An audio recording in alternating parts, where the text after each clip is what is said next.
I never saw it coming, not that night. We'd been planning the wedding for months, every detail, every guest, the little moments I thought we shared only with each other.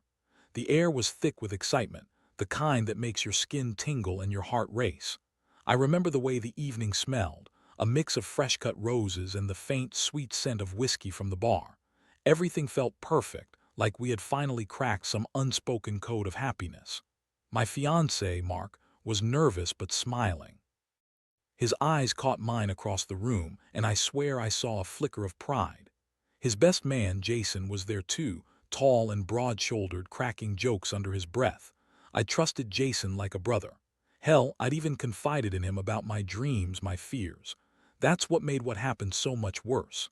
After the speeches, people gravitated outside for cigars and deep breaths. Mark and I lingered in a corner, stealing quiet moments amid the chaos. I reached for his hand, feeling the coolness of his fingers, the warmth of my palm against his. That's when I noticed a strange glow on his phone, an unread message from Jason, something about how good it felt to finally be alone with her. My stomach clenched. A cold wave of dread washed over me, but I shrugged it off. Maybe just a joke, or a misfire. I told myself to stay calm. Later that night, I couldn't shake the feeling that I'd missed something. I brushed it away, but my mind kept circling back to that message. As I finally settled into bed, half asleep, my phone buzzed on the nightstand. I glanced at the screen, expecting a friendly goodnight from Mark. Instead, I saw a string of texts, more than I could count, hidden behind a click. I unlocked the phone and scrolled. What I found made my stomach drop and my palms turn icy. Words that painted a picture I didn't want to see. I've never felt this alive. Can't wait to see you again. Last night was just the start. The messages were exchanged during our supposed celebration, right when I thought everything was perfect. I felt heat rising in my chest, a surge of betrayal that made my hands tremble. That's when I saw the photos, a blurry shot of Mark and Jason, almost indistinguishable but clear enough. They were close, too close, in a way that didn't leave much to the imagination. My heart pounded so loudly I thought it might burst. I felt a wave of nausea, a sick, bitter taste rising in my throat. How could he do this? Right under my nose during the night that was supposed to be about us. I clutched the phone tighter, feeling the heat of my anger. It wasn't just the affair I was angry about. It was the lie, the betrayal of everything we'd built. My mind spun as I stared at those messages, the evidence burning into my brain. I didn't sleep that night, not really. Every time I closed my eyes, I saw their faces, smug, careless, and I felt a cold, corrosive rage building. The day of the wedding was supposed to be the start of our new life, but instead it was the beginning of my plan to make him pay. The first step was clear. I had to confront him. I had to see his face when I told him I knew. But I also knew this was just the surface. I needed more than just words. I needed a way to punish him. To make him regret the day he thought he could betray me and get away with it. The truth was, I'd never felt so alive myself, fueled by a mixture of hurt and fury. I'd been naive, trusting, and now I was ready to turn that trust into a weapon. I had to be smart, precise, and ruthless. I started planning as the sun rose, knowing I wouldn't rest until I saw him squirm and understood exactly what he'd lost. That's when I began to piece together my revenge, step by step. But first, I needed to see him face the music. I needed to watch his face as I told him I knew everything. I closed my eyes briefly, trying to steady my shaking hands, and felt the cold steel of determination settle inside me. This was just the beginning. The morning after I found the texts, I felt like I was walking around in a fog. My head was pounding, my stomach was churning, and every breath I took tasted of betrayal. I sat at the edge of the bed, clutching my phone like it was a lifeline. The evidence was clear, undeniable. Him and Jason, caught in a moment that shattered everything I thought I knew about my life. I replayed their messages, the way Jason called her beautiful and Mark responded with "I can't wait to see you again." The words cut deep like a blade twisting in my gut. I knew I had to confront him. There was no way I could let this slide, not after everything we'd planned. During the wedding rehearsal dinner, Mark had seemed so confident, so sure of us. Now I looked at him, lying there, oblivious to the storm brewing inside me.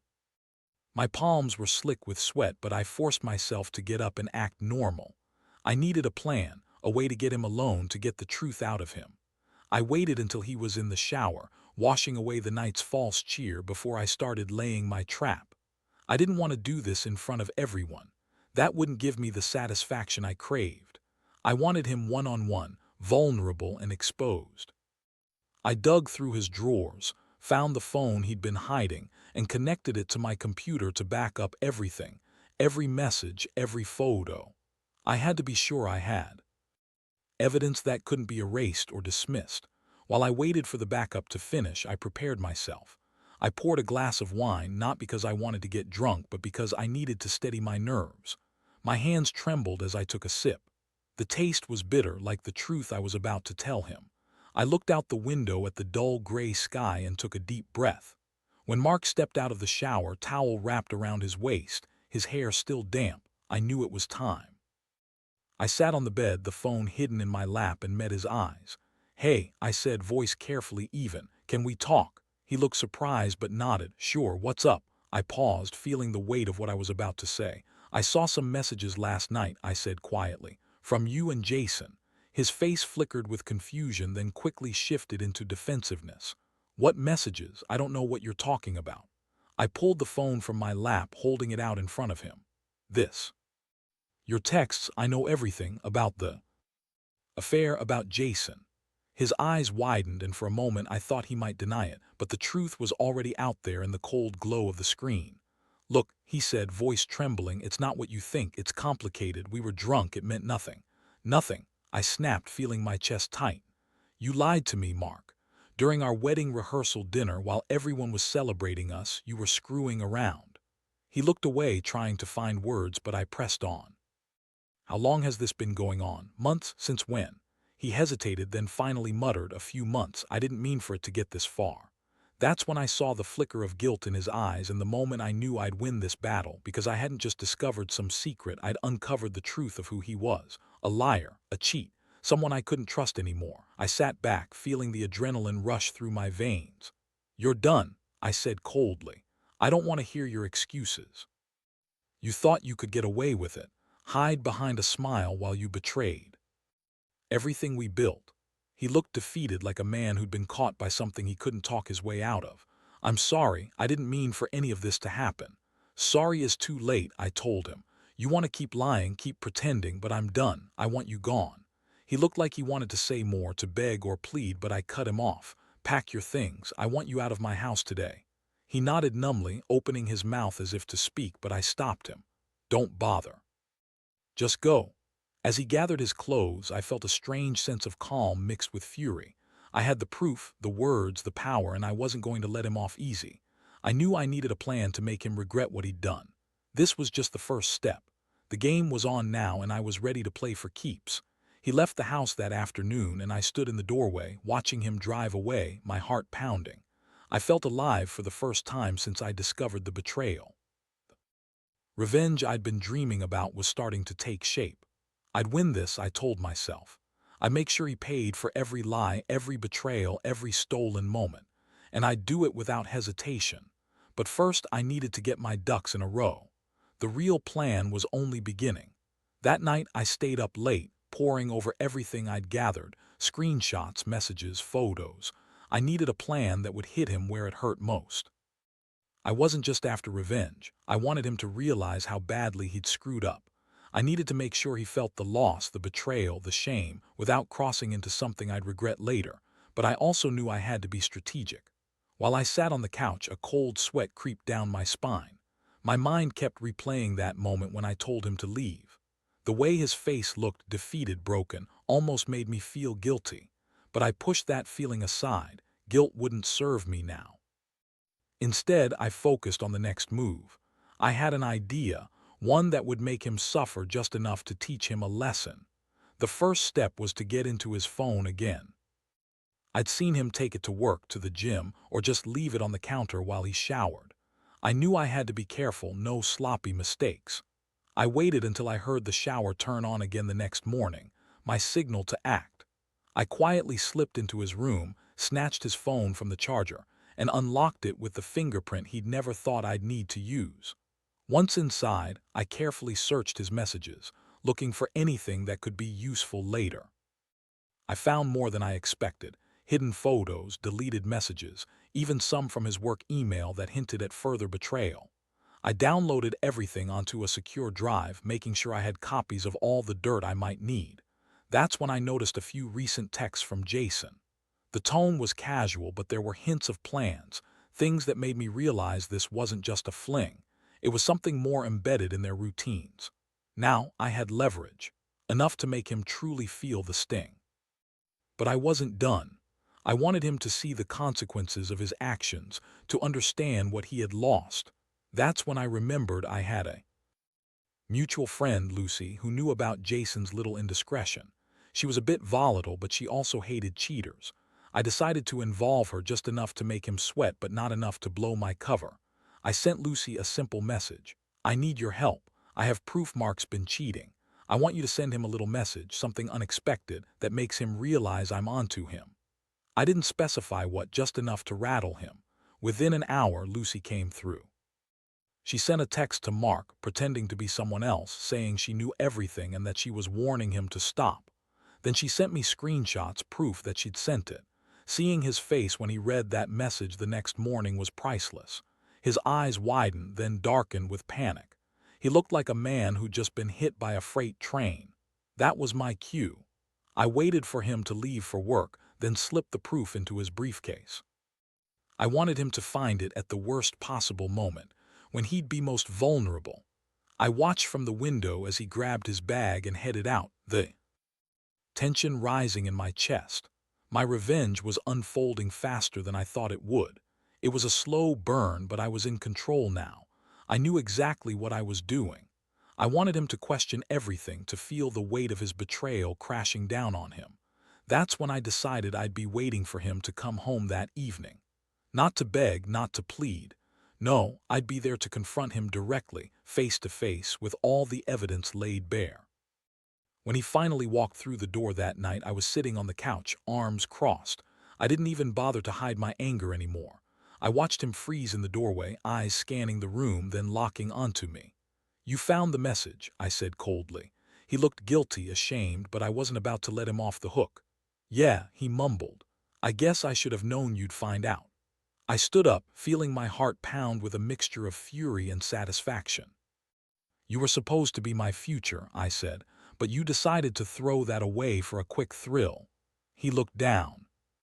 "Silent, did you think I wouldn't find out?" I demanded. "Did you really think I'd never see what you've been doing?" He finally looked up, eyes glassy. "I made a mistake. I was stupid. Stupid," I spat. "No, Mark, you knew exactly what you were doing, and now you get to live with it." I reached into my purse and pulled out the keys I'd hidden. "Here, take your things. I want you out of my house tonight. And don't bother trying to contact me. It's over." He hesitated, then silently turned towards the door, his shoulders sagging. I watched him go, feeling a strange mix of relief and emptiness. I'd taken control of the situation, but I also knew this was just the beginning of the aftermath. I closed the door behind him and sat back down, my hands trembling slightly. My mind was racing, but I felt a little lighter, like I'd finally broken free from his grip.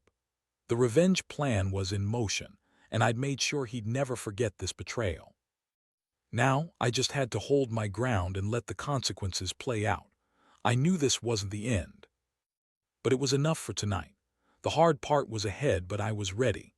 I had my proof, my plan, and most of all, my dignity. And I knew one thing for sure: this was only the start of my rebirth. That night, after Mark left and I locked the door behind him, I finally allowed myself to breathe. The adrenaline was still coursing through me, but I felt a strange sense of calm, like I'd just taken the first step out of a nightmare. I sat alone in the silence of the apartment, clutching a glass of wine I didn't bother to finish. My mind was racing, replaying everything: his betrayal, the way he looked when he left, the way I'd finally taken some control back. I knew I couldn't just sit still. Revenge isn't about just punishing someone. It's about making them feel the loss, making them understand they lost something irreplaceable. And Mark had lost me completely. But I also realized I needed to make sure he knew exactly what he was losing.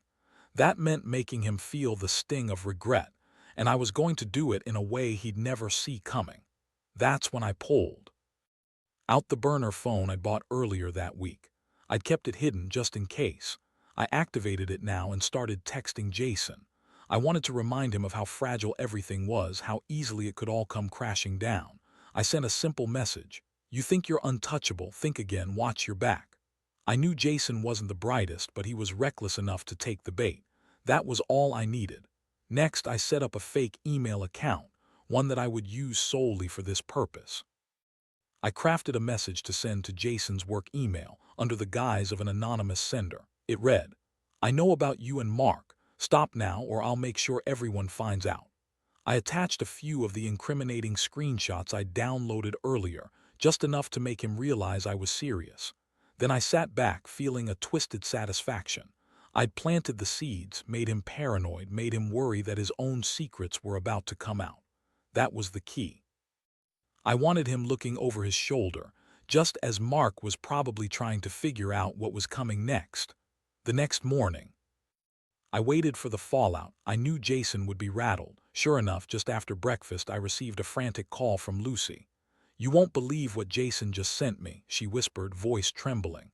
"He's freaking out, saying someone's threatening him. I think he suspects it's you." I smiled to myself. That meant my plan was working. I had him on the ropes, feeling vulnerable, unsure of who knew what. That was exactly how I wanted him to feel. I texted Lucy back. "Good. Keep him busy. I want him nervous, confused. He needs to realize I'm not messing around." Meanwhile, I kept a close eye on my own email, waiting for Jason's next move. I knew he'd try to cover his tracks, maybe even confront Mark. But I wasn't done yet. I had one more piece of the puzzle, a final blow that would leave him trembling in fear. My mind kept working through the details. I wanted to make him think I was everywhere, that I could strike at any moment, at any place. I arranged for a few anonymous calls to his work, pretending to be a client, asking questions about his whereabouts, his schedule. I wanted him to feel hunted, like he was running out of options. All the pieces were falling into place. I'd set the trap, and now I was just waiting for the right moment to spring it. The best part was knowing I had control he'd never expected me to have. I'd turn his own secrets against him, make him regret ever crossing me. And as I sat there, clutching my coffee, I realized that I'd finally reclaimed my power. I'd been betrayed, yes. But I was also taking it back piece by piece. This wasn't the end. It was just the beginning of his downfall, and I was going to watch every second of it. The question was, when would he crack, and how much further should I push before I finally let him see the damage? I had a lot more in store, more than enough to make him regret the day he ever decided to betray me. I couldn't wait to see him sweat.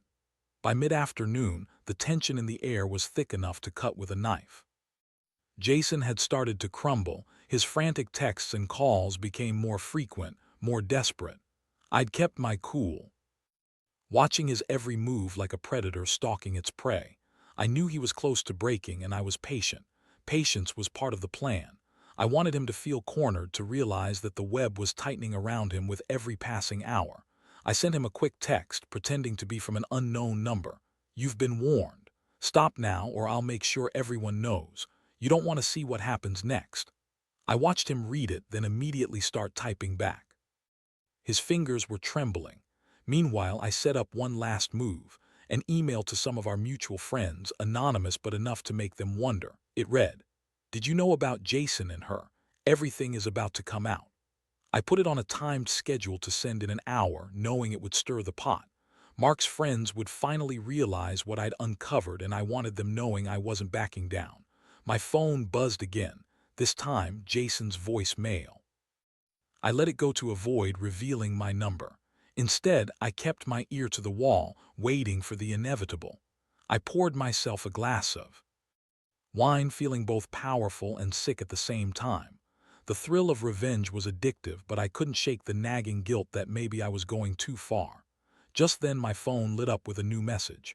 It was from Jason. "I swear I didn't mean for it to get so out of hand. I'll stop, please." I smirked. That was all I needed, proof that he was cracking. I texted back, "Good. Because if I see or hear that you've done anything else, it's over for you. You're done." I knew he'd try to save himself, but it was too late. His reputation was already on the line, and I'd made sure to lay the groundwork for the aftermath. The last thing I wanted was for him to think he could crawl out of this without consequences. Then I turned my attention back to Mark. I wondered whether he was feeling anything yet, whether he was starting to realize how much he'd lost. I didn't want to give him too much hope, but I wanted to keep him on edge. That meant I needed one more piece of ammunition, something undeniable, something that would leave no doubt. I pulled out the last of the evidence I'd collected, screenshots of messages, the photos, the anonymous threats, and I prepared to send them to Mark. I wanted him to see it all at once, to understand I wasn't bluffing. I set up a secret email account, attached everything, and scheduled it for delivery right before I knew he'd be home. I also made a point to be waiting at the door when he arrived, arms crossed, eyes blazing with quiet fury. As he pulled into the driveway, I saw the way he hesitated before stepping out of the car. He looked anxious, defeated. When he entered, I didn't waste time. "Look at this," I said coldly, holding out the phone with the email open. "Your little secrets are about to be exposed, every last one of them." He stared at the screen, then slowly looked up. His face was pale, jaw clenched. "You've gone too far," he muttered. "No," I said. "This is just the beginning. You thought you could betray me and walk away. No, you're going to see what real consequences look like." He took a step toward me, voice shaky. "Please, don't do this. I made a mistake." "Did you?" I asked, voice rising. "You lied to my face during our own wedding rehearsal dinner. You cheated, and now everyone's going to know." His hands trembled as he tried to speak. "I swear I'll fix this. I'll do whatever it takes." "Fix it," I spat. "There's nothing left to fix. You're out of my life, Mark, and you're going to pay for what you did." I reached into my bag, pulling out the set of keys I'd hidden earlier. "Here, take your things. I want you gone tonight. Don't come back." He looked broken, defeated, and I knew I'd won. The look in his eyes was the same one I'd seen that first night I found the texts. The realization that everything had slipped away from him. I watched him walk out the door, feeling a strange mixture of relief and satisfaction. As I closed the door behind him, I took a deep breath. The plan had worked better than I'd hoped. I'd made him feel helpless, humiliated, and most importantly, I'd made him understand that betraying me meant losing everything. This was the moment I'd been waiting for. I'd reclaimed my power, and I knew that from now on he'd regret ever messing with me. The fallout was just beginning, but I was ready. That night, I finally allowed myself a small smile, knowing I'd done what I needed to do to come out on top. Revenge was a cold dish, but it tasted pretty damn sweet. The house was finally quiet, the kind of silence that feels heavy with the weight of everything that just happened. I'd handed him his keys, watched him walk out the door with nothing but a defeated slump in his shoulders. I'd made certain he understood the extent of his betrayal, and I'd ensured that everyone around us would soon know too. Sitting alone in the dim living room, I felt a strange sense of liberation. Like I'd finally wrested control back from a nightmare I'd been trapped in for months. I poured myself another glass of wine, but I didn't need it to feel better. The adrenaline had faded, replaced by a calm that was almost eerie. I looked around at the empty space, knowing that this was the end of a chapter I never thought I'd have to write. All those nights spent questioning, doubting, hoping. I'd finally closed the book on that chapter. Now it was just me, reclaiming my life. The first thing I did was go through the evidence one last time. Screenshots, messages, photos, all neatly stored and ready to be used if needed. No more secrets. No more lies. I'd made damn sure that Mark's betrayal would be impossible to deny, and I'd made sure everyone in our circle knew what kind of man he really was. The truth was out there, and I delivered it myself on my terms. Next, I drafted a simple but firm message to the friends and family I trusted. No long explanations, no apologies, just the facts and my decision to move on. It was enough that they knew I'd been betrayed, that I'd fought back, and that I was finally free. I sent the message, watched the read receipts come in, and felt lighter with each one. The world might not understand everything, but I didn't care anymore. I had taken control of my story. As for Mark, I knew he'd be reeling for a long time. I saw the way his face crumpled when he realized I'd set the trap, how helpless he looked as he drove away. That memory would stay with him, an image of the girl he once thought he could lie to and betray, now standing tall and victorious. I didn't need to rub it in. His own guilt and regret would do that for me. I finally stood up, stretching out my stiff limbs. I looked around the room one last time, feeling a strange sense of closure. This house, this life I'd shared with him, broken but now free of its weight. I picked up my phone and dialed a number I'd been saving for an emergency, my lawyer. I didn't need to say much, just the words "file the papers," and I knew what to do. That was it, the last step. I gathered the important documents, packed a bag, and left the house. Not as a defeated woman, but as someone who'd finally taken what was hers, her dignity, her peace. I handed over the keys at the office, feeling that strange mix of relief and empowerment. The future was uncertain, but it was mine now, unburdened by betrayal and lies. Walking away from the house, I looked back once, then kept moving forward. The tears I'd held back finally spilled over, tears of pain, anger, but most of all of finally reclaiming myself. This wasn't just about revenge. It was about reclaiming my life from the ruins of someone who thought he could break me. And here's what I learned. Sometimes the only way to truly move on is to take control, face the truth, and walk away. No matter how much it hurts, no matter how deep the betrayal, you have the power to choose your ending. I chose mine, one of liberation, strength, and certainty that I deserved better, and I'll never look back.